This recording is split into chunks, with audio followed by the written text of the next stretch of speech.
নমস্কার, শোনাচ্ছি সাহিত্যিক বিমল করের কাপালিকরা এখনো আছে।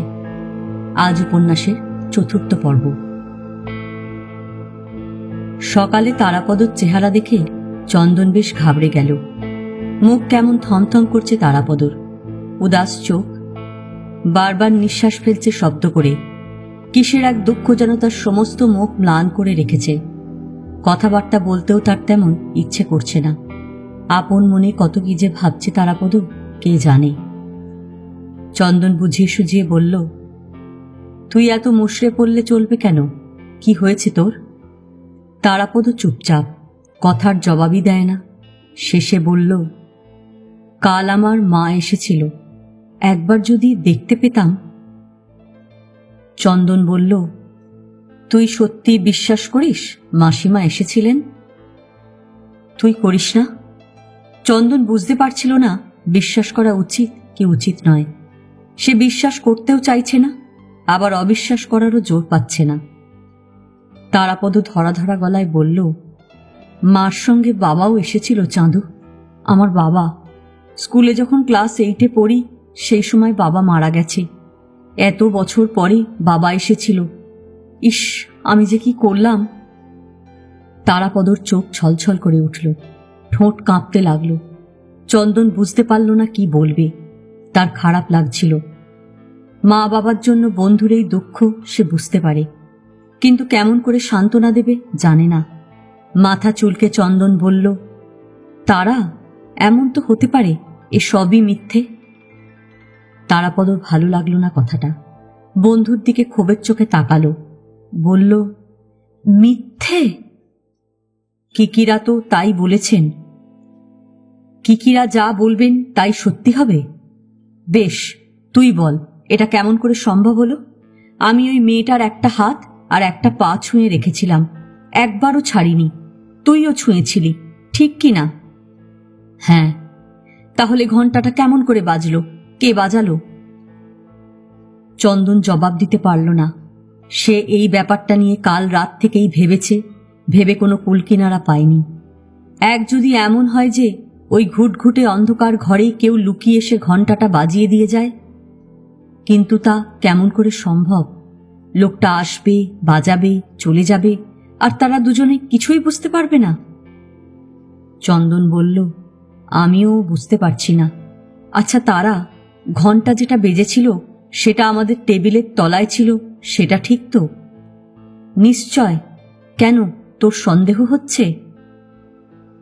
না, আমারও হচ্ছে না।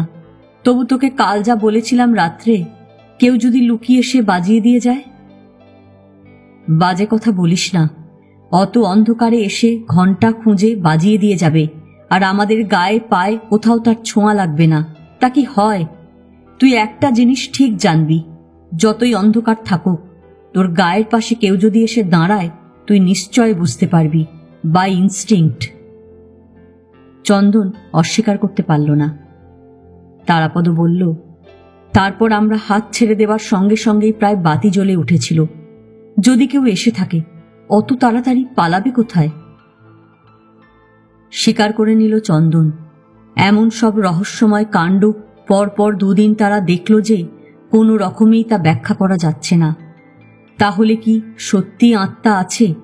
মানুষ মারা যাবার পর এই জীবলোকে না থাকলেও অন্য কোনো জায়গায় থাকে, মানে তাদের আত্মা থেকে যায়? হাজার হাজার বছর ধরে কত মানুষ এই জগতে এসেছে, চলে গেছে। সবাই কি তাহলে অন্য কোনো জগতে, অন্য কোনো লোকে আছে? কোটি কোটি আত্মা সেখানে কেমন করে আছে? বিশ্বাস করতে ইচ্ছে করল না চন্দনের। সে ডাক্তার, মানুষ একটা বিচিত্র যন্ত্রের মতো। কে জানে ভগবান কেমন করে এই যন্ত্র তৈরি করেছিলেন, কিন্তু এই যে যন্ত্র, এর কোনো তুলনা নেই। চাঁদে যাওয়ার চেয়েও এ অনেক রহস্যময়। সেই যন্ত্র যখন অচল হয়ে যায় কোনো কারণে, তখনই মৃত্যু। তারপর আর কিছু থাকতে পারে না। কিন্তু এসব কেমন করে হচ্ছে চন্দন অতশত আর ভাবতে পারল না।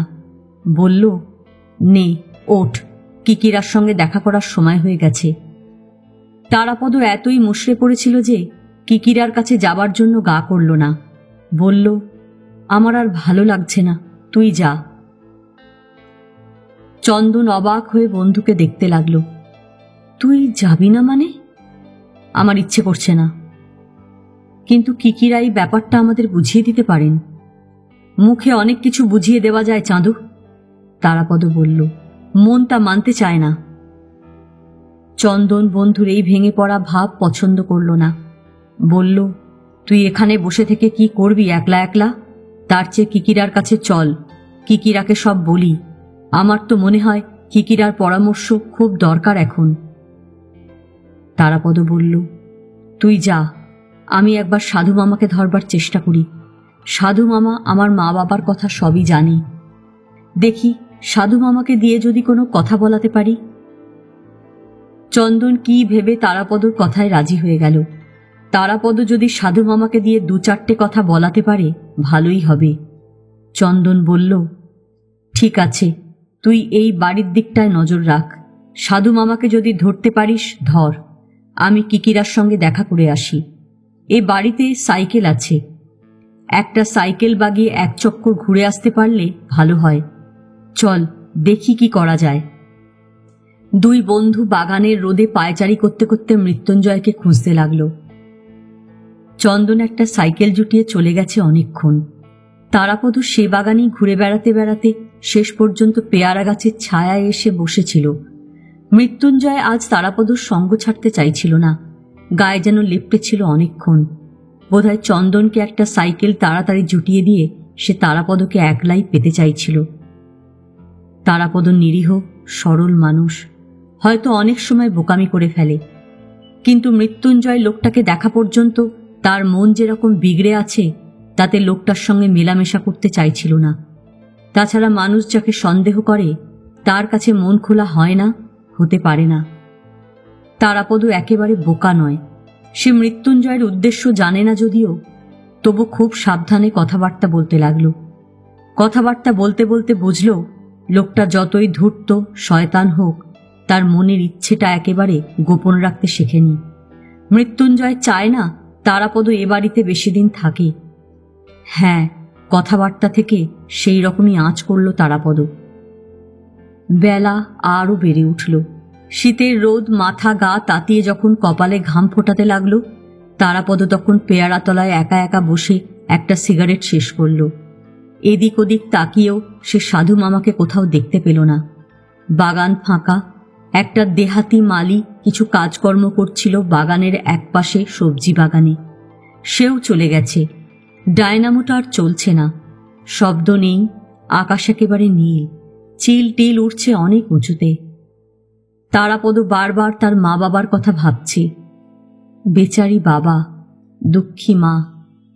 মা যে কত কষ্ট করে তাকে মানুষ করেছিল তারাপদই জানে। মা বাবা বেঁচে থাকলে আজ কি তারাপদর এমন অবস্থা হতো? পেয়ারা তলা ছেড়ে তারাপদ উঠে পড়ল।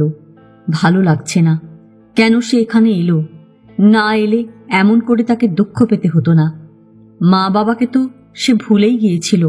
ভুজঙ্গ নতুন করে সেই দুঃখ জাগিয়ে তুলল।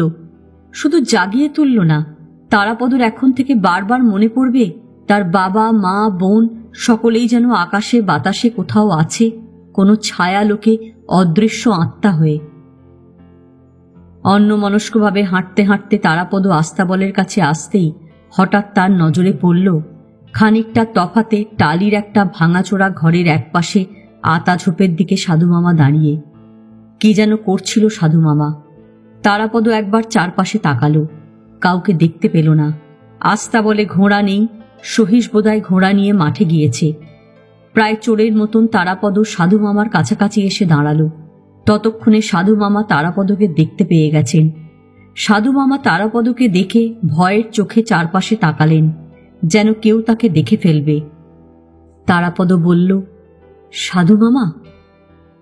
আতা ঝোপের আড়ালে মাটিতে বসে পড়লেন সাধুমামা। চোখে ভয়, সারা মুখে উদ্বেগ। ইশারায় তারাপদকে বসে পড়তে বললেন। তারাপদ বসল। বসে এক দৃষ্টে সাধুমামার দিকে তাকিয়ে থাকল। তারপর বলল, সাধুমামা, তুমি বোবা সেজে বসে রয়েছ কেন? সাধুমামা জবাব দিতে পারলেন না।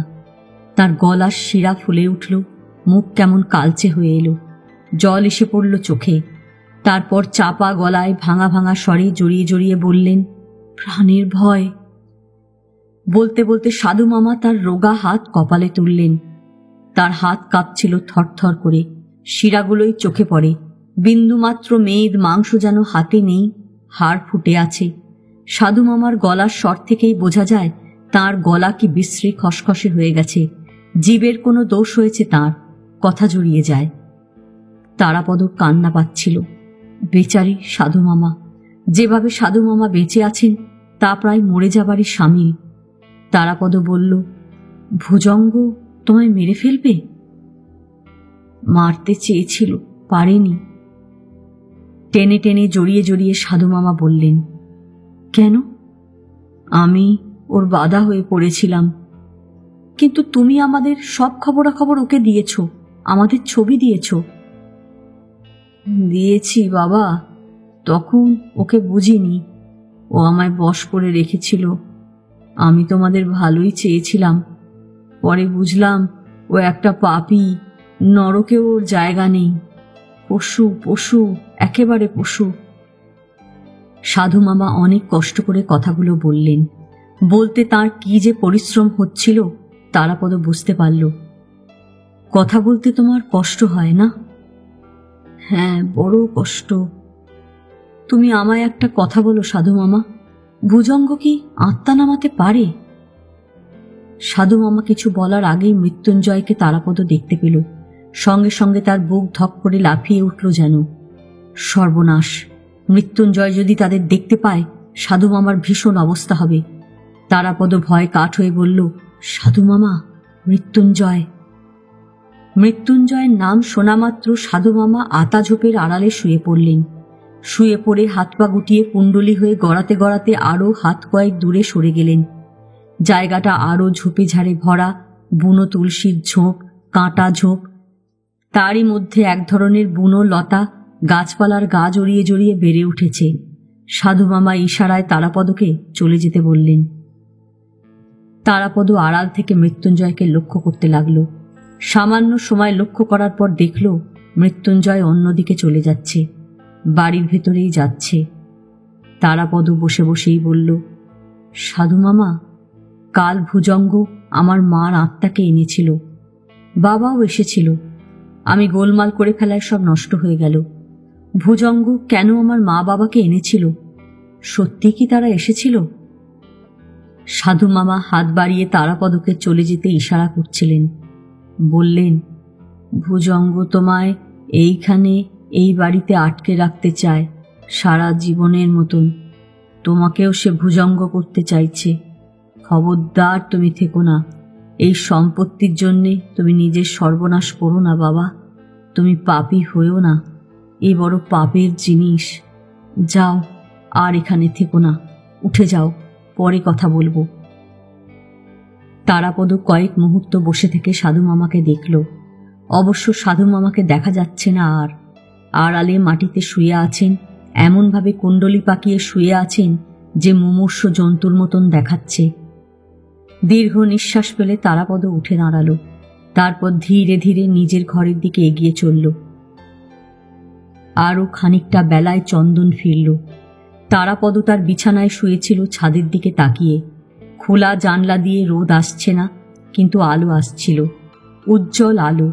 একজোড়া ভোমরা ঘরের মধ্যে উঠছে, জানলা দিয়ে বাইরে চলে যাচ্ছে, আবার কখন এসে ঘরে ঢুকে পড়ছে। শেষ পর্যন্ত তারা উড়ে গেল বাইরে। তারাপদ নিশ্চিন্ত বোধ করল। চন্দন এসে বলল, তারা, তুই না যাওয়ায় কিকিরা খুব ঘাবড়ে গিয়েছেন। কিকিরা ভয় পাচ্ছেন তুই না শেষ পর্যন্ত ভুজঙ্গর খপ্পরে পড়ে যাস। তারাপদ তেমন খুশি হল না। বলল, খপ্পরে পড়ে যাবার কি দেখলেন উনি? চন্দন বলল, তুই আত্মা নামানোর ব্যাপারে বিশ্বাস করে ফেলেছিস। ভুজঙ্গ এই চাল দিয়ে তোকে বাগিয়ে ফেলবে। মানে? মানে এরপর ভুজঙ্গ যা বলবে তুই তাই করবি। তারাপদ হঠাৎ যেন কেমন রেগে উঠল। বলল, কিকিরা যা বলবেন তাই মেনে নিতে হবে? উনি মুখেই বলেছেন, কাজে কিছু দেখাতে পারছেন, বোঝাতে পারছেন? কালকের ব্যাপারটা কেমন করে হলো কিকিরা আমায় বোঝান, তারপর অন্য কথা। চন্দন বলল, কিকিরা বললেন ঘরে কোনো আত্মা টাত্মা নামেনি, এটা ওই মেয়েটিরই কাজ। তারাপদ এত অবাক হয়ে গেল যে কিছুক্ষণ কথাই বলতে পারল না। তারপর বলল, কি বাজে কথা বলছিস তুই? মেয়েটা কেমন করে ঘন্টা বাজাবে? আমরা তার হাতে হাত রেখে বসেছিলাম, আমাদের পা তার পা ছুঁয়েছিল। তুই কি বলতে চাস? মেয়েটার একটা আরো লুকোনো হাত ছিল? বাজে বকিস না চাঁদু। চন্দন বলল, কিকিরাকে আমি সে কথা বলেছিলাম। উনি বললেন হাতে হাত রাখা, পায়ে পা ছোঁয়ানো সবই ঠিক, কিন্তু ওরই মধ্যে একটা ভেলকি আছে। ভেলকি আছে বললেই তো চলবে না, তার প্রমাণ কি? কোনো প্রমাণ নেই, মানে আমরা কাল ধরতে পারিনি। ওইভাবে ঘুটঘুটে অন্ধকারে বসিয়ে আত্মা নামালে লোকে সমস্ত ব্যাপারটায় এত অবাক হয়ে যায় যে ভেতরে ভেতরে কি হচ্ছে খেয়াল করে না। মেয়েটা যদি কোনো চালাকি করে থাকে, আমরা ধরতে পারিনি। কোনো চালাকি করেনি, তারাপদ বলল। চন্দন একটু চুপ করে থেকে বলল, ঠিক আছে, আজ যদি আবার ওই মেয়েটা আসে আমিও তককে তককে থাকব। থাকিস।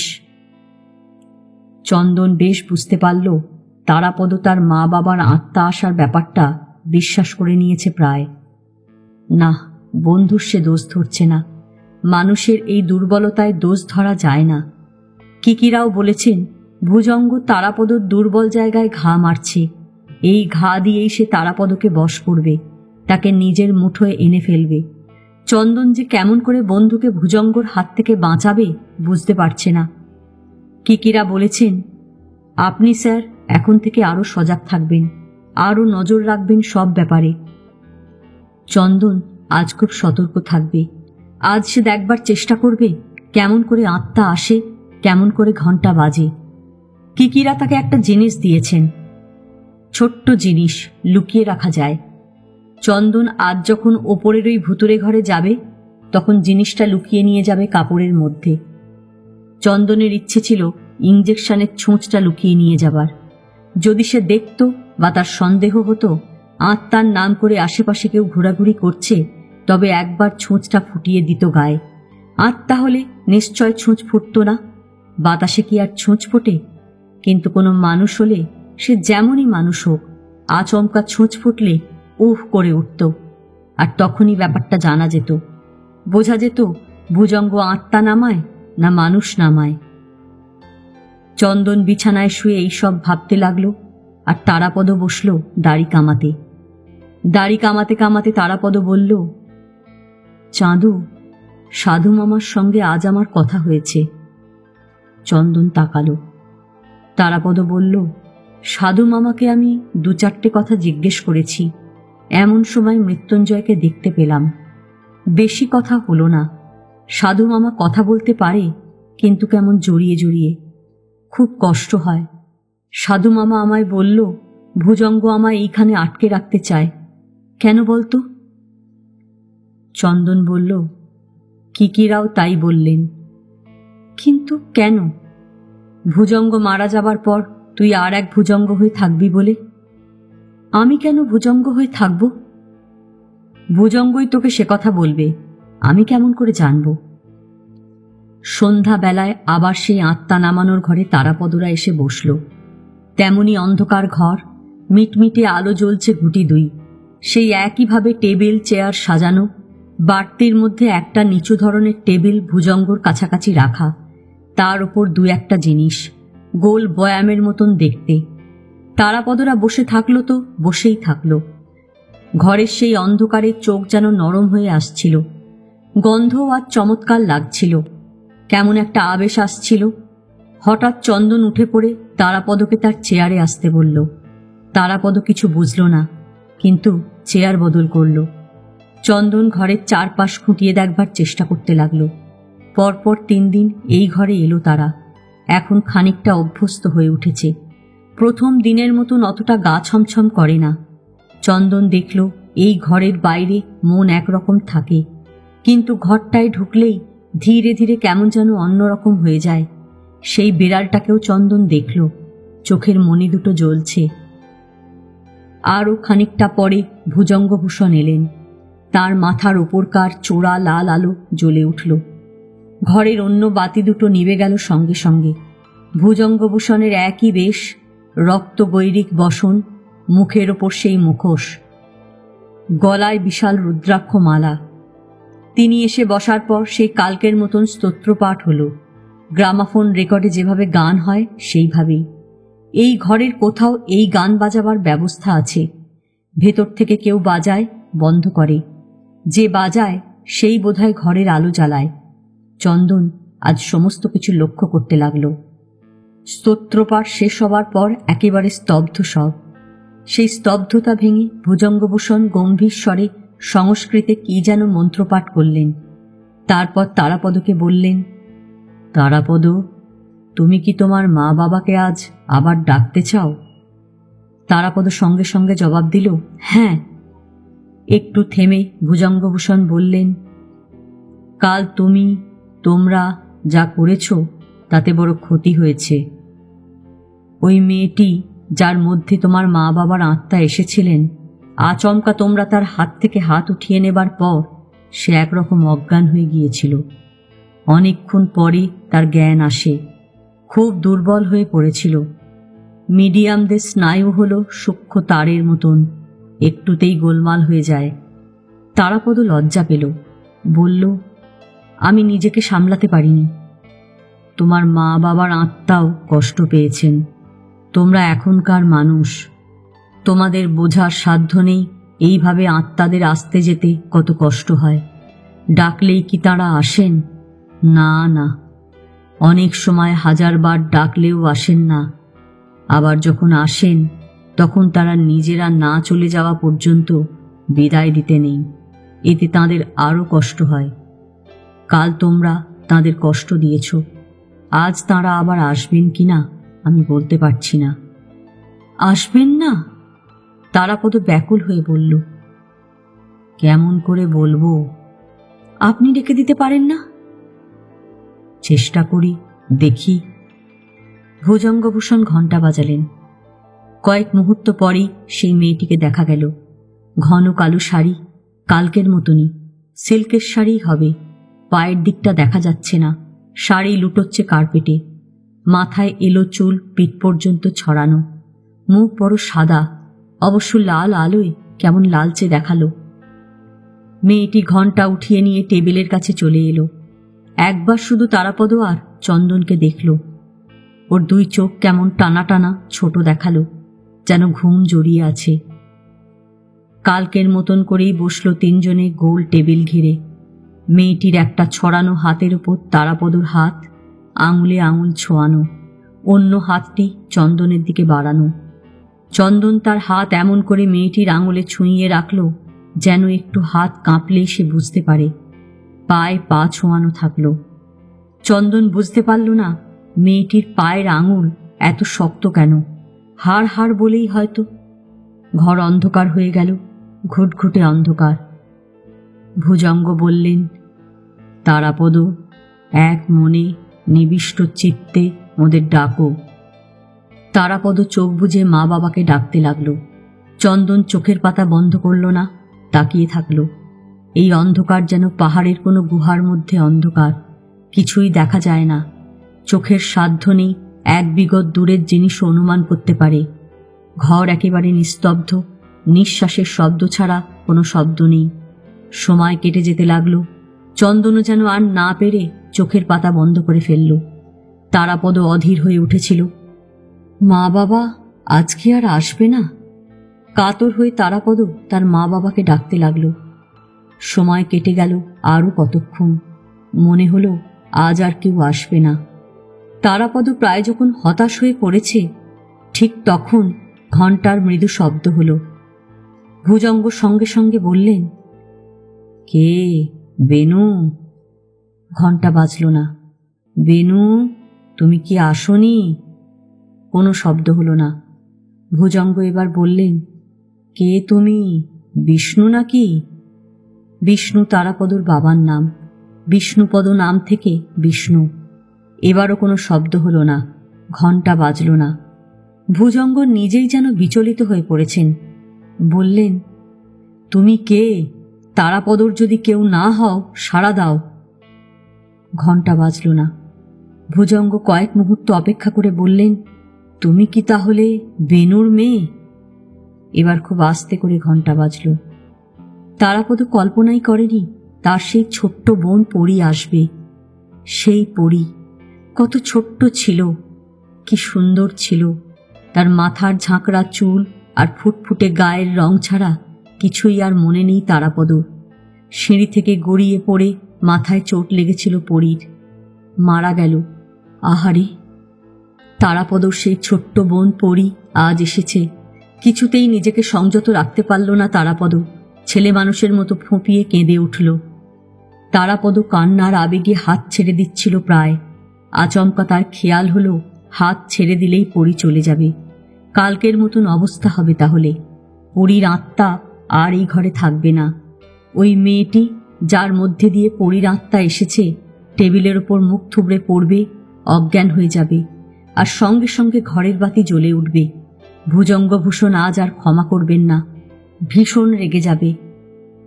কথাটা খেয়াল হবার সঙ্গে সঙ্গেই তারাপদ মেয়েটির হাত আরো জোরে চেপে ধরল। চন্দনের হাতও ছাড়ল না। ভুজঙ্গভূষণ সামান্য অপেক্ষা করলেন। তারাপদ কান্না শুনতে শুনতে তাকে যেন সময় দিলেন সামলে নেবার। তারাপদ নিজেকে খানিকটা সামলে নিল। ভুজঙ্গভূষণ পরীকে উদ্দেশ্য করেই বললেন, তোমার নামটা আমার মনে পড়ছে না। বেনুর মেয়ে বলেই তোমায় আমি জানি। তারাপদ জড়ানো গলায় বলল, যেন ভুজঙ্গভূষণের উপর রাগ করেই, ওর নাম পরী। পরী আমার বোন, একটিমাত্র বোন। ভুজঙ্গভূষণ কান দিলেন না তারাপদর কথায়। পরীকেই বললেন, তুমি একলা এসেছ? যদি একা এসে থাকো চুপ করে থেকো, যদি সঙ্গে কেউ এসে থাকে ঘণ্টা বাজিও একবার। কয়েক মুহূর্ত কোনো শব্দ হলো না। তারপর ঘণ্টা বাজল একবার। ভুজঙ্গভূষণ বললেন, তোমার সঙ্গে কে এসেছে, বেনু না বিষ্ণু? শোনো, মন দিয়ে শোনো। আমার কথার জবাবে যদি হ্যাঁ হয় তবে একবার ঘণ্টা বাজাবে, যদি না হয় চুপ করে থাকবে, ঘণ্টা বাজাবে না, বুঝলে? এখন বলো, তোমার সঙ্গে কে এসেছে, বেনু? একবার ঘণ্টা বাজল। তারাপদ বুঝতে পারল মা এসেছে। চন্দন অন্ধকারে চোখের পাতা খুলল, তাকালো, কিছুই দেখতে পেল না। এত অন্ধকার চন্দন আর কখনো দেখেছে বলে মনে করতে পারল না। অন্ধ হয়ে গেলে কি মানুষ চোখে এইরকম অন্ধকার দেখে সর্বক্ষণ? চন্দনের মনে হচ্ছিল খুব ঘন কোনো কালো কালিতে ব্লটিং পেপার চুবিয়ে কেউ যেন তার চোখে চাপা দিয়ে কাপড়ে চোখ বেঁধে দিয়েছে। না, তাকিয়ে থাকার চেষ্টা করা বৃথা, তাতে চোখের মণি টনটন করে ওঠে। চোখ বন্ধ করল চন্দন। মেয়েটির হাত ঠিক আছে, নড়েনি। পায়ের আঙুলও ঠিক রয়েছে, আঙুলে আঙুলে ছোঁয়ানো আছে। চন্দন ঠিক বুঝতে পারল না মেয়েটির আঙুল এরকম শক্ত শক্ত লাগছে কেন। হাড় ছাড়া আঙুলে কিছু নেই নাকি? ভুজঙ্গভূষণের গম্ভীর গলা শোনা গেল। স্পষ্ট করে টেনে টেনে কথা বললেন, বেনু, তুমি আজ আবার এসেছ, আমরা খুশি হয়েছি। কাল তোমার ছেলে একটু ভুল করে ফেলেছিল। ও ছেলে মানুষ, অত বোঝেনি। তাছাড়া তারাপদ ভয় পেয়েছিল, ওর কোনো দোষ নেই। ও কেমন করে জানবে তোমরা আত্মা হয়ে সূক্ষ্ম শরীরে অন্য লোকে বাস করছো? ওকে তুমি ক্ষমা করো। তারাপদ মনে মনে মার কাছে ক্ষমা চাইল। মা, আমায় ক্ষমা করো। বেনু, তুমি জানো কেন আমি তোমার ছেলেকে ডেকে পাঠিয়েছি? ভুজঙ্গভূষণ বললেন। সঙ্গে সঙ্গে না হলেও ঘণ্টা বাজল। তুমি তাহলে জানো? আমারই ভুল। তোমায় কেন বোকার মতন কথাটা জিজ্ঞেস করলাম। তোমাদের কিছুই অজানা থাকে না। ভূত ভবিষ্যৎ সবই তোমরা জানো। তবু দু একটা কথা বলি, তোমার ছেলেও শুনুক। বলে ভুজঙ্গভূষণ একটু চুপ করে থাকলেন। তারপর বললেন, বেনু, তুমি জানো আমার তিন কুলে কেউ নেই। আমার এই ঘরবাড়ি ছাড়াও অনেক সম্পদ আছে। আমার যা কিছু আছে, স্থাবর অস্থাবর, সব আমি তোমার ছেলেকে দিয়ে যাব স্থির করেই তাকে ডেকে আনিয়েছি। কিন্তু আমার দুটি শর্ত আছে, এই শর্ত তাকে পালন করতে হবে। যদি শর্ত মানে, এ সবই তার; যদি না মানে, সে একটা পাই পয়সাও পাবে না। যেমন এসেছে সেইভাবে তাকে ফিরে যেতে হবে। আচমকা ঘণ্টাটা বেয়ারাভাবে বেজে উঠল, না থেমে, কোনো রকম ছন্দ না মেনে। শব্দটা এমনই যে কানে লাগে, মনে হয় কেউ বুঝি প্রবল কোনো আপত্তি জানাচ্ছে। ভুজঙ্গভূষণ ঘণ্টার শব্দটা শুনে কি বুঝলেন কে জানে। বললেন, বেনু, তুমি অমন করছো কেন? কি হয়েছে? আবার সেই একইভাবে একটানা ঘণ্টা বেজে গেল। তারপর থামল। ভুজঙ্গভূষণ সামান্য চুপ করে থেকে বললেন, বেনু, তোমার সঙ্গে কি অন্য কেউ এসেছে? কে এসেছে? বিষ্ণু? এবার আর ঘণ্টা বেয়ারাভাবে বাজল না, একবার মাত্র বাজল। তারাপদ বুঝতে পারল তার বাবাও এসেছে। বাবা, মা, পরী সবাই এসে হাজির হয়েছে। চোখ বুজেই ছিল তারাপদ। তার মনে হলো, যদি এমন হতো চোখ খুললেই তিনজনকে দেখতে পেত, তাহলে তার কি আনন্দই না হতো। কিন্তু তা তো দেখতে পাবে না। তাছাড়া সে সাহসী বা তার কোথায়? তবু সকলে এসেছে জেনে তারাপদর মন ব্যাকুল হয়ে উঠেছিল। বিষ্ণু, তুমি এসে ভালো করেছ, ভুজঙ্গভূষণ বললেন। তোমরা যে সবাই আসবে আজ আমি ভাবতেও পারিনি। এসে ভালো করেছ। তোমাদের ছেলেকে আমি আমার যথাসর্বস্ব দিয়ে যেতে চাই। আমার যাবার দিন হয়ে এসেছে। আগামী অমাবস্যার পর ইহজগতে আমি আর থাকব না, তোমাদের কাছে চলে যাব। যাক, কাজের কথাটা আগে বলেনি। তারাপদকে আমি সব দিয়ে যাব, কিন্তু দুটো শর্ত রয়েছে। আমার প্রথম শর্ত হলো, তারাপদকে তার আগের জীবনের কথা ভুলতে হবে। আমি জানি মানুষ তার অতীত ভুলতে পারে না, সেভাবে আমি তাকে কিছুই ভুলতে বলছি না। আমি বলছি সে আর কলকাতায় ফিরে যেতে পারবে না, পুরনো কোনো কিছুর সঙ্গে কোনো সম্পর্ক রাখতে পারবে না। এই বাড়িতে, এখানে তাকে থাকতে হবে বরাবরের মতন। তারাপদ চমকে উঠল। তাই কি সম্ভব নাকি? কি বলছে ভুজঙ্গভূষণ? তারাপদ কলকাতায় ফিরে যাবে না? কলকাতার কথা, বন্ধু বান্ধবদের কথা, চন্দনের কথা সব ভুলে যাবে? অসম্ভব। তারাপদ বাঁচবে কি করে? আমার দ্বিতীয় শর্ত, ভুজঙ্গভূষণ বললেন, আমার মৃত্যুর পর তারাপদকে আমার জায়গায় বসতে হবে। আমি জানি তার কোনো সাধনা নেই, শিক্ষা নেই, আমাদের তন্ত্র মন্ত্র সে জানে না। তবে সবই ধীরে ধীরে সে জেনে নেবে। তার মন যদি বশ করতে পারে, এই সাধনার কিছু কিছু সে জেনে নিতে পারবে। তারপর ধ্যান আর সাধনার মধ্যে দিয়ে একদিন সবই তার আয়ত্ত হবে। এই আমার শর্ত। তারাপদ স্তব্ধ। তার বুকে অস্বস্তি হচ্ছিল। উত্তেজনা, ভয়, প্রতিবাদ, অসম্মতি সব যেন একসঙ্গে তার বুকের মধ্যে জমে যাচ্ছিল, গলায় এসে উঠছিল। তারাপদ বলতে যাচ্ছিল, না না, সে এসব শর্ত মানতে রাজি নয়। তারাপদ ভুজঙ্গভূষণের মতো কাপালিক হতে চায় না। বটুকবাবুর মেস তার পক্ষে অনেক ভালো, সেখানে সে স্বাধীন। এই পরাধীনতা সে চায় না।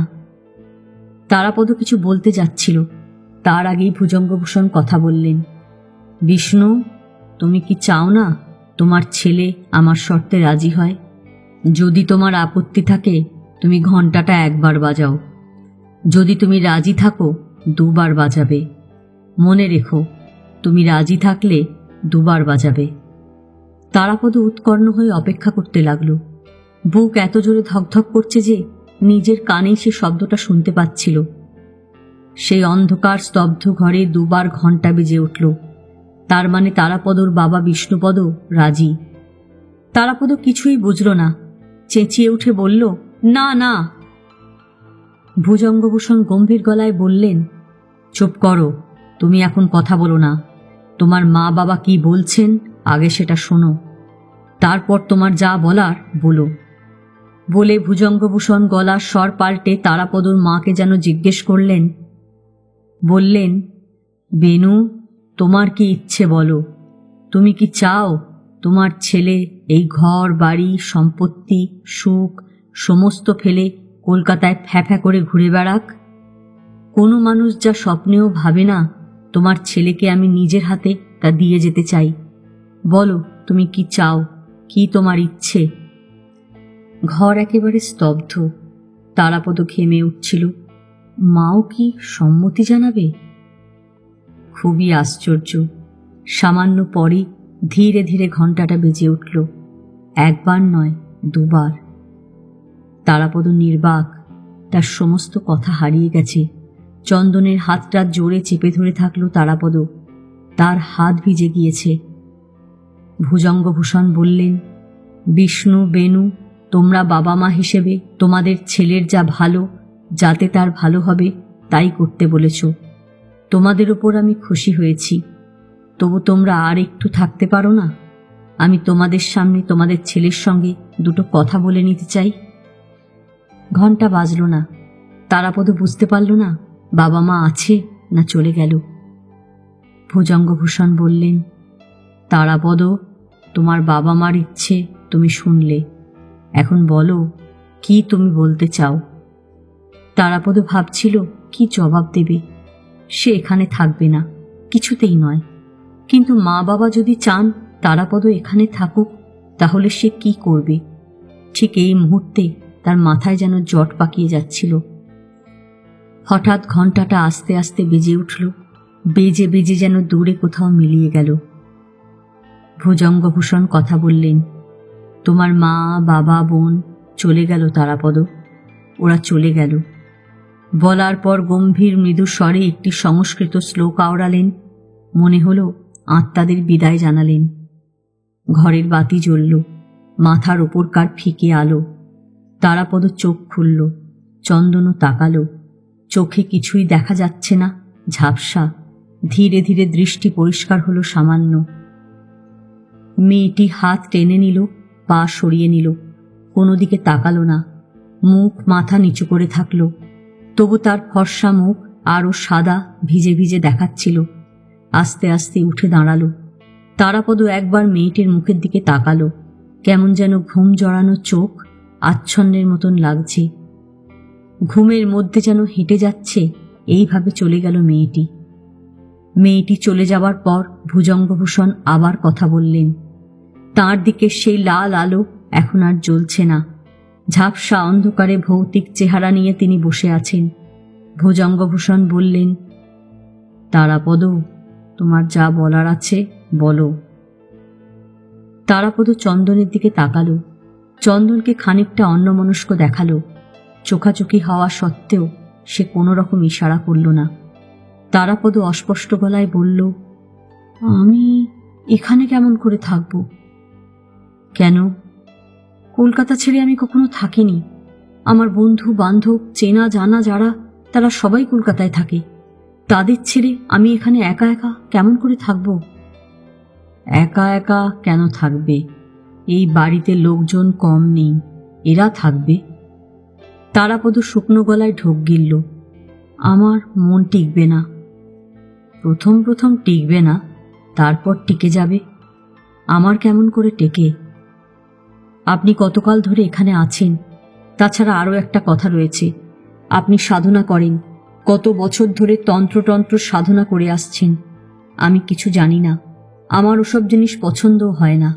আমি কেমন করে আপনার মতো সাধক হব? ভুজঙ্গভূষণ শান্ত গলায় বললেন, সে চিন্তা আমার। তোমায় যে অনেক কিছু শেখাতে হবে তা আমি জানি, তার ব্যবস্থাও আমি করেছি।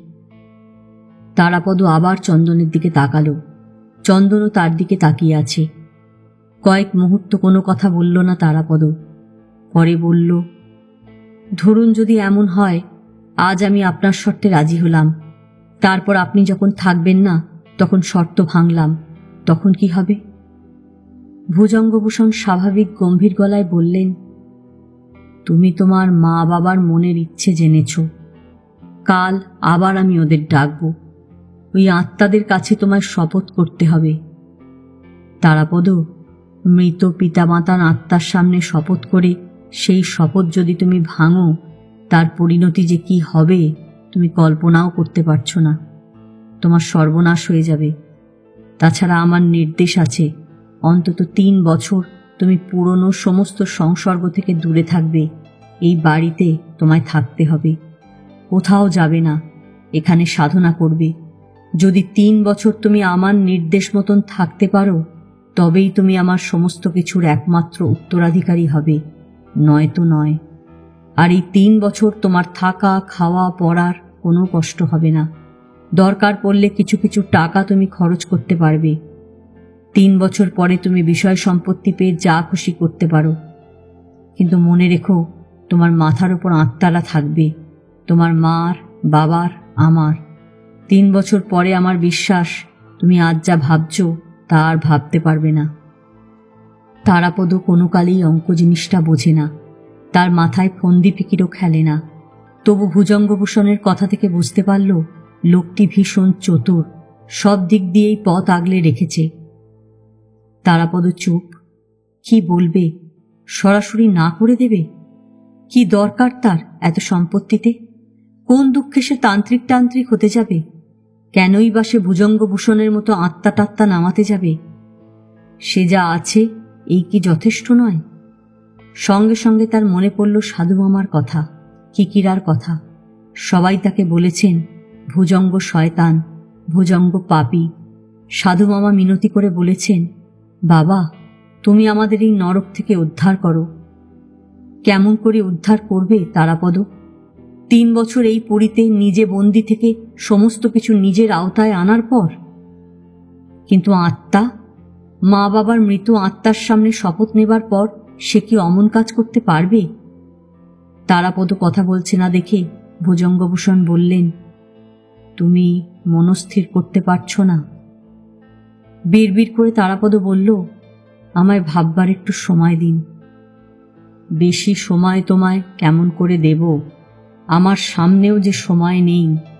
তুমি কি কোনো সন্দেহ করছো তারাপদ? তোমার মা বাবার আত্মার ইচ্ছে কি পূরণ করতে মন চাইছে না?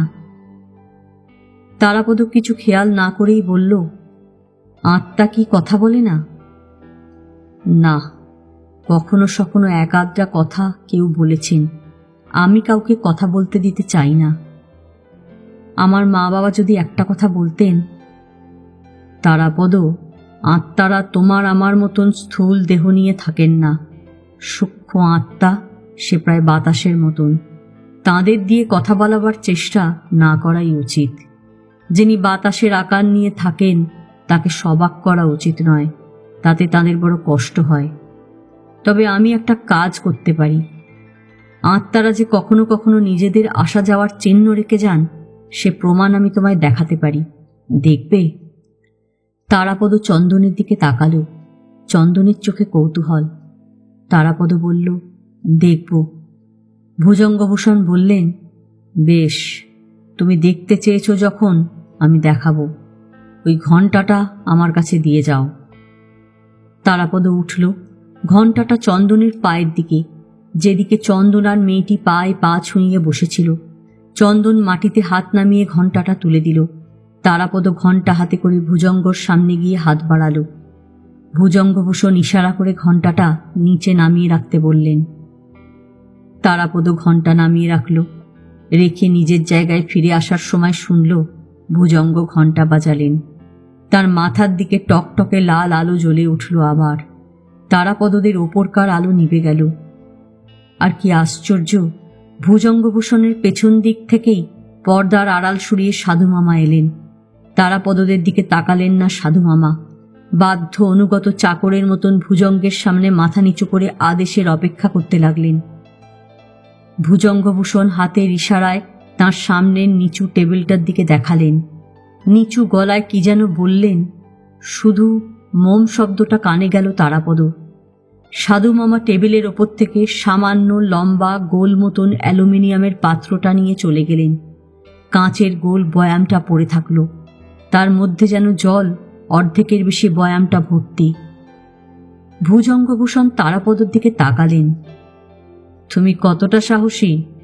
কথার মধ্যে যেন একটু ঠাট্টার ভাব ছিল। তারাপদ কথার জবাব দিল না। সে সাহসী নয়। ঘরের মধ্যে যা ঘটছে তা সহ্য করার মতন মনের জোরও তার থাকার কথা নয়। তবু দুদিনের পর আজ তৃতীয় দিনে কেমন করে সে সাহস দেখাতে পারছে সে নিজেই জানে না। তোমার বন্ধুর সাহস বোধহয় বেশি, ভুজঙ্গ চন্দনকে লক্ষ্য করে বললেন। ডাক্তার, আমার এখানে ভয় পাওয়ার মতন কিছু নেই, তবু লোকে ভয় পায়। ভয় পায় কেন জানো? যারা ইহলোকের মানুষ তারা পরলোকের কথা বোঝে না। পরলোক থেকে যারা আসেন তাঁদেরও বুঝতে পারেন না। যা অজ্ঞেয় তাকে মানুষ ভয় করে।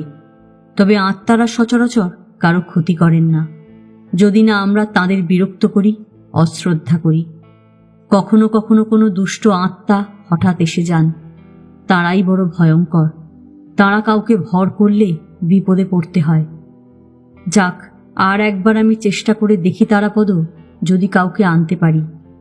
একটা কথা মনে রেখো, আত্মারা আমাদের ইচ্ছাধীন নন, আমরাই তাদের ইচ্ছাধীন। তোমার মা বাবাকে আজ অনেকক্ষণ আমরা ডেকে এনে কাছে রেখেছিলাম। এভাবে থাকতে ওদের বড় কষ্ট হয়। জানি না ওরা আর আসবে কিনা। তুমি কাকে আনাতে চাও আমি জানি না। তারাপদর মনে হলো মা বাবার হয়তো কষ্ট হবে আসতে, হতেও তো পারে। তারাপদ আচমকা বলল, পরী আসবে না? পরীকে দেখতে আমার বড় ইচ্ছে করে, সে যদি একবার আসতো। বলতে বলতে আবেগে তারাপদর গলা ধরে গেল। ভুজঙ্গভূষণ অল্প নীরব থেকে বললেন, তুমি যে পরীকে দেখেছ সেই পরী, তোমার সেই ছোট্ট পরী কি এখনো অতটুকু আছে? আত্মা অমর, তার কোনো পরিবর্তন থাকে না। তবু নিজেদের মতন করে তারা কিছুটা বদলে যায়। ঠিক আছে, আমরা পরীকেই ডাকব। যদি সে আসে, এই ঘরে তার আসার চিহ্ন রেখে যাবে। তোমাদের আমি সাবধান করে দিই, এবারে যে আসবে সে সরাসরি আসবে, মিডিয়ামের মধ্যে দিয়ে নয়। তোমরা কোনো রকম নড়াচড়া করবে না, কথা বলবে না, কিছু ধরবার চেষ্টা করবে না। আত্মাকে ধরার চেষ্টা করা মূর্খতা। শান্ত ধীর স্থির হয়ে বসে থাকবে। দেখো কি হয়, পরী আসে কি আসে না। সাধু মামা আবার ফিরে এলেন। সেই পাত্রটা ভুজঙ্গভূষণের টেবিলের সামনে নামিয়ে রাখলেন। ভুজঙ্গ ঘরে আরও কিছুটা ধুনো গুগ্গুল দিয়ে দিতে বললেন। ঘরের কোণে কোণে ধূপের বাটি ছিল ঢাকা, ধূপ দিতে বললেন। সবই যেন তৈরি ছিল। সাধু মামা চলে যেতেই মৃত্যুঞ্জয় এলো। তার দুহাতে ধোঁয়া ওঠা ধুনোর পাত্র, গল গল করে ধোঁয়া বেরুচ্ছে। ঘরে ধোঁয়া দিয়ে সে পাত্র দুটো আড়ালে রেখে দিল। একটুও আগুন বা আভা দেখা গেল না। বাটিতে ধূপ এনে সাধু মামা ঘরের কোণে আড়াল করা জায়গায় রেখে গেলেন। ধূপের আগুনও চোখে পড়ল না। ঘরের সমস্ত বাতি নিভে গেল, ঘোর অন্ধকার, কোথাও এক বিন্দু আলো নেই। ভুজঙ্গভূষণ তার জলদ গম্ভীর গলায় আশ্চর্য সুরে দীর্ঘ এক সংস্কৃত মন্ত্র আবৃত্তি করতে লাগলেন। গানের সুরের মতন লাগছিল। ধোঁয়ায় ঘরের বাতাস ভারী হয়ে উঠেছে। ধুনোর গন্ধ, গুগ্গুলের গন্ধ, ধূপের তীব্র এক গন্ধেও ঘর ভরে উঠল। ভুজঙ্গভূষণ মন্ত্রের মতন করে সেই শ্লোক আবৃত্তি করতে করতে শেষ পর্যন্ত থেমে গেলেন। কিছুক্ষণ পরে বললেন, যাকে আনতে চাইছ তাকে চোখ বন্ধ করে এক মনে ডাকো তারাপদ। কোনো কথা বলো না, তোমরা কেউ কাউকে স্পর্শ করো না। তারাপদ পরীকে মনে মনে ভাবতে লাগলো, ডাকতে লাগলো, পরী, পরী, সে ছোট্ট পরী। চন্দন চোখ খোলার চেষ্টা করল বার কয়েক, পারল না। যেন পাতালের তলায় তারা কোথাও নেমে গেছে। ঘুটঘুট করছে অন্ধকার, কোনো শব্দ নেই, আলোর একটি ফোঁটাও কোথাও নেই। সময় বয়ে যাচ্ছে, এর যেন শেষ নেই। তারাপদ কেমন আচ্ছন্ন হয়ে পরীকে ভাবতে লাগলো। কতক্ষণ যে কেটে গেল খেয়াল নেই। হঠাৎ ভুজঙ্গভূষণ বললেন, আমি ফুলের গন্ধ পাচ্ছি, কে একজন এসেছে। কে? তারাপদ সচেতন হল, চন্দনও। ভুজঙ্গভূষণ বললেন, পরী, তুমি যদি এসে থাকো তোমার দাদার কাছে যাও, তাকে ওই গন্ধ, তোমার বয়ে আনা গন্ধ, তাকে জানতে দাও মা। তারাপদ একেবারে ধীর স্থির হয়ে বসে থাকল। বুক কাঁপছে, তবু সে অধৈর্য। পরী আসছে না, কেন আসছে না? তার দাদা তাকে ডাকছে, তবু কেন আসছে না? একেবারে আচমকা তারাপদর নাকে এক গন্ধ ভেসে এলো। কোন ফুলের গন্ধ সে বুঝতে পারল না। চাঁপা ফুলের মতনই অনেকটা। পরী এসেছে। তারাপদ থরথর করে কাঁপতে লাগলো। পরী এসেছে। পরী, পরী, সোনা বোন আমার। আবেগে তারাপদ যখন কেঁদে ফেলেছে, হঠাৎ তার গালের পাশে পরীর চুলের ছোঁয়া পেল। তারপর আর নয়, ছোঁয়া নয়, গন্ধটাও ফিকে হয়ে যেতে যেতে মিলিয়ে যাচ্ছিল। ভুজঙ্গভূষণ বললেন, পরী, তুমি যে এই ঘরে এসেছিলে তার কিছু চিহ্ন রেখে যাও। তোমার দাদা সামান্য কিছু চিহ্ন চায়। আমার সামনে মোমের পাত্র আছে। তোমার হাতের কিছু চিহ্ন রেখে যাও মা, অন্তত একটা দুটো আঙুলের। আবার সব নিস্তব্ধ। অনেকক্ষণ পরে ভুজঙ্গভূষণ বললেন, পরী চলে গেছে, আমি আর কোনো গন্ধ পাচ্ছি না। আরও সামান্য সময় গেল। ভুজঙ্গভূষণ ঘণ্টা নাড়লেন। তারাপদদের মাথার ওপরকার বাতি জ্বলে উঠল। তারাপদ আর চন্দন অন্ধের মতো বসে থাকল কিছুক্ষণ। তারপর ধীরে ধীরে তাদের চোখ ফুটল। ভুজঙ্গভূষণ সামনের টেবিলের দিকে হাত বাড়িয়ে বললেন, তারাপদ, তোমার বোন পরী এসেছিল। ওই দেখো, সে তোমার জন্য তার আঙুলের ওই চিহ্ন রেখে গেছে। তারাপদ প্রায় পাগলের মতন সামনে ছুটে গেল। ভুজঙ্গভূষণের সামনের টেবিলে মোমের একটা আঙুল পড়ে আছে। আঙুলটা নেবার জন্য তারাপদ হাত বাড়ালো। আজ এ পর্যন্তই। উপন্যাসের পঞ্চম পর্ব নিয়ে অন্যদিন আসব। গল্প পাঠ ভালো লাগলে লাইক, শেয়ার, কমেন্টস করতে ভুলবেন না। যারা এখনও আমার চ্যানেলটা সাবস্ক্রাইব করেননি তাদের সকলের কাছে আমার অনুরোধ রইল, প্লিজ আমার চ্যানেলটা সাবস্ক্রাইব করে নেবেন। পাশে যে বেল নোটিফিকেশনটা আছে সেটা অবশ্যই প্রেস করে দেবেন। আজকের মতো নমস্কার।